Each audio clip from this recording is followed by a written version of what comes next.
What's good, everybody? Today we're working on a 2009 FX50 and we're going to be changing out the radiator. This is our first time that we do it on this vehicle, and I'm doing it because I didn't see a video specifically for this FX50.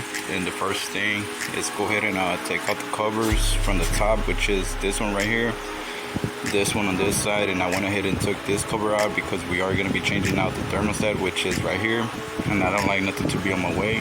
That way I can work a little bit better as well. Take out the radiator cap because we are going to be draining the radiator, and then we're going to work right here on the top.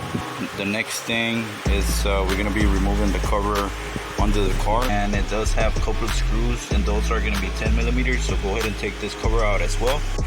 Okay, so once you take out those screws, once again, those are 10 millimeters, and it's going to be 3, 6, 7, 8, like around 8 or 9 screws, just depending if you're not missing some. But once you remove that cover, just go ahead and put it to the side, and the drain valve is going to be towards the passenger side right here. One thing that I did forget to tell you guys is go ahead and put a jack, raise it up a little bit, that way you can have a little bit more space. The drain is going to be this one right here, and it's going to be on the passenger side once again, and that is going to be a Phillips. So go ahead and loosen that up, let it drain, and then after that we're going to be working on the top. So while we wait for the radiator to drain, go ahead and remove this air box right here, and go ahead and remove it, loosen it from here, which that's going to be a 8 millimeter socket. Take this connection off, and the reason why we're going to be doing that is because we do have to remove these lines right here, which is this one right here, and you're going to be able to see a little bit better right now. Also, I'm going to be removing this one as well, so same thing, go ahead and loosen it up from there and take out this connection, just put it to the side. Same thing for this one, and it's going to be for this clamp. You don't have to remove it on this side, but I am going to do it because, once again, I don't like anything to be on my way. I like to work a little bit more easier. You don't have to if you don't want to. Okay, on these air boxes, one thing that I did forget to tell you guys, it does have another screw, which is this one right here, and it's just one, and that's a 10 millimeter. Same thing on the other side. Once you remove that, just go ahead and pull them up, and they should be able to come out. After that, go ahead and remove these little clips right here, which is this one right here. Get some needle nose, whatever you have, just twist it just like that, and just take it off. After that, go ahead and take out this clamp, go ahead and remove this hose. Same thing with that hose over there in the bottom. Go ahead and remove the clamp and take out the hose. Go ahead and remove this one right here. It has this little clamp. This is the easiest one. Once you remove it, it is going to be dripping, so just go ahead and plug it up with something. So these lines right here, they are kind of hard to get to, which is the bottom line right here. Below this one right here, it has another one just like this one, and I'm pretty sure you can get it from the bottom. This next step, you don't really have to do it if you don't want to. I am going to be doing this little bit of extra steps just so you know I can show you guys a little bit better what I'm talking about. You're welcome to do it, and I am going to be showing you the steps, but if you don't, just go ahead and skip to the next step. But I'll be showing you guys. So what I'm going to do is go ahead and remove this reservoir, and it's 10 millimeters, and just go ahead and remove this line right here that is connected to where the cap is at. Once you do that, just go ahead and pull this off. After that, just go ahead and take these connections right here where they connect to the fan. Just go ahead and unplug them. What I usually take them off with is some needle nose, and then after that, go ahead and take them off from these connections that are right here. And same thing right here on this side. Just go ahead and just follow these connections. After you guys do that, it does have 2 10 millimeter bolts, which is this one right here, and then another one right here on this side. It shouldn't have on the bottom. Okay, so this is the line that I was talking about, the one right on top of this one. It's the same thing as this one, so like I said, you don't have to remove the fan, but I did it because it's just 2 bolts, which it ain't no biggie for me. That way I can show you guys exactly what I'm talking about. Make sure you guys like the video, subscribe if you haven't. But go ahead and remove these lines. The next thing is go ahead and remove this bracket. You're not going to remove it completely, just go ahead and remove the screws, which is this one, and this one right here, and those are 10 millimeters. And you're also going to be removing this little bracket right here. Same thing, you're not going to remove it all the way, just the screws, and the top screw is going to be a 12 I mean, the bottom one is going to be a 12, the top one is going to be a 10, and we are going to be moving the condenser back. If we don't remove those screws, it's not going to let us because it is kind of tight right there. So the next step is to remove this cable right here. Then on this side, same thing, remove it from that clip. You're going to remove the condenser from the radiator. Just go ahead and push this tab right here, and then lift up the condenser on the bottom.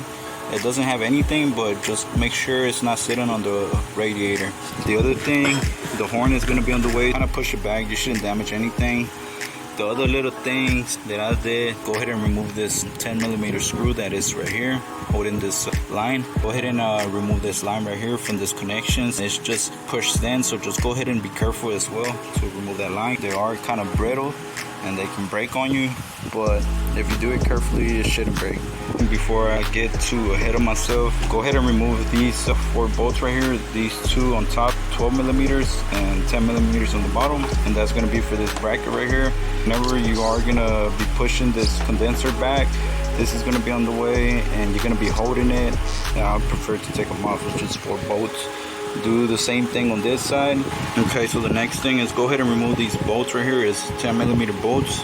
That way we can remove this part of the hose where it connects to the radiator. After removing those 4 bolts right there, on the passenger side, go ahead to the driver's side and you're gonna have this line. This is gonna be kind of the hardest part, so kind of push this line in and at the same time push the condenser this way, and it's gonna give you just enough room to be able to pull the radiator. As you guys can see, it's coming out already. And another problem that you're gonna have is these lines right here, the one that goes in the radiator, the hard lines. So the way that I did it is the one on the bottom, go ahead and push it in and at the same time pull the radiator up a little bit. It's gonna give you enough room to work it out. So as you guys can see, those lines is the ones that I'm telling you guys. Those are the hardest ones to bring up. As long as you push it right there on the bottom, push it in and then kind of pull it up. Be careful with the condenser as well. Make sure you guys don't mess up these lines right here. That's why we free up this one right here and this too as well. That way we can have enough slack. Alright, so this is one of the most important things I recommend to do before starting to move the radiator, because it is gonna hit right here. That's why I told you guys to loosen up that line. You don't have to loosen it up, just remove this, and if you're still having problems taking it off, which you're not, because whenever I was raising it up, as you guys seen on the video, the line was right here. I didn't notice I can remove this, so I went ahead and removed it, and I was able to take it out without damaging anything. The way to remove this one is just 2 bolts right here on the side, and I'm gonna show you guys. So this is how I took them off. I got an extension and I went through here through the grill. As you guys can see, right there is 1 bolt, and then right here on the top is another one. So it has 2. Same thing on this side. And once you remove those, go ahead and remove all these clips right here. Whenever you do remove those clips on this side, this little thing right here is hooked up to right here. So kind of pull it up and then this way. Then it has 2 wires right here. Just go ahead and pop them out.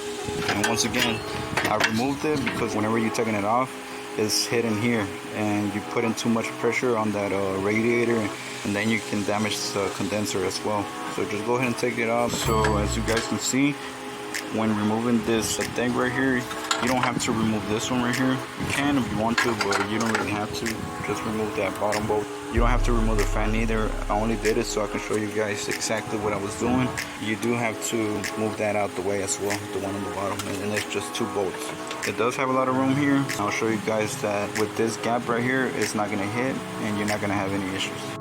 Okay, so whenever I took it off, this is how I took it off, and this is how I'm gonna put it in again. That right there on the bottom is on this side, which is the driver's side. So I went ahead and just flipped the radiator like this, and I went ahead and took it out from the passenger side because it has a little bit more room instead of struggling right here. Work smarter, not harder. And show you guys the other hoses that they fit pretty good without removing anything or loosening anything up. I'm already halfway. This is the line that I told you guys earlier to loosen up. That's for the same reason, because it was hidden right here on the back, and that's the thing that we took off. I can push it a little bit more back. Just be careful because of those lines. Whenever I'm pushing it back, I'm gonna be pushing it down as well. And probably the only one that I have to remove is this one. So make sure whenever you do remove it, you guys don't lose that. Did that in another vehicle, and whenever I was in the coolant, it was just stripping, and I had to remove it again and put the gasket in. Learn from your mistakes, just like I did. Whenever you put these bolts on, don't tighten them too tight, because you are gonna damage this gasket and you're gonna have a leak right there as well. So whenever you put in the coolant, check this one out, make sure it's not leaking. If it's not, then you're good to go. I'm not gonna show you guys how to put everything back together. It's just the same process. If you have any questions, just go ahead and comment and I'll get back to you guys as soon as I can. Don't forget to give it a like, subscribe if you haven't, and turn on notifications. That's it for this video. The most important thing on this one was taking this off. That way you don't have no issues removing the radiator, which I knew before I wouldn't have any issues, but this is why I do this video, so I can struggle and you guys don't. I'm pretty sure this video deserves a like. Thank you for watching, and see you guys in the next video.